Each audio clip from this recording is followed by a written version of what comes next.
Chapter 8. And God remembered Noah, and every living thing, and all the cattle that was with him in the ark. And God made a wind to pass over the earth, and the waters assuaged. The fountains also of the deep and the windows of heaven were stopped, and the rain from heaven was restrained.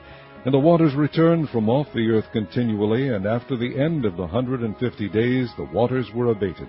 And the ark rested in the 7th month, on the 17th day of the month, upon the mountains of Ararat. And the waters decreased continually until the 10th month. In the 10th month, on the 1st day of the month, were the tops of the mountains seen. And it came to pass at the end of 40 days that Noah opened the window of the ark which he had made. And he sent forth a raven, which went forth to and fro until the waters were dried up from off the earth.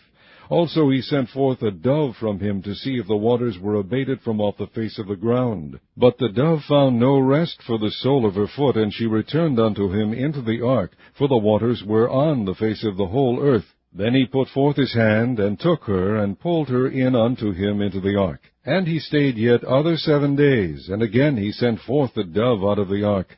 And the dove came in to him in the evening, and lo, in her mouth was an olive leaf plucked off. So Noah knew that the waters were abated from off the earth.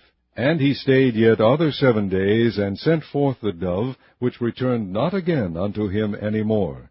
And it came to pass in the 601st year, in the 1st month, the 1st day of the month, the waters were dried up from off the earth. And Noah removed the covering of the ark, and looked, and behold, the face of the ground was dry.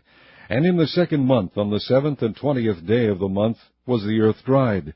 And God spake unto Noah, saying, Go forth of the ark, thou, and thy wife, and thy sons wives with thee. Bring forth with thee every living thing that is with thee, of all flesh, both of fowl, and of cattle, and of every creeping thing that creepeth upon the earth, that they may breed abundantly in the earth, and be fruitful, and multiply upon the earth. And Noah went forth, and his sons, and his wife, and his sons' wives with him, every beast, every creeping thing, and every fowl, and whatsoever creepeth upon the earth, after their kinds, went forth out of the ark.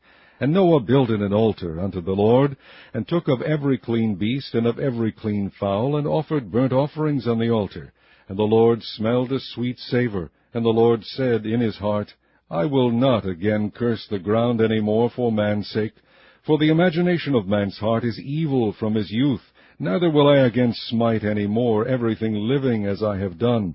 While the earth remaineth, seed time and harvest, and cold and heat, and summer and winter, and day and night shall not cease.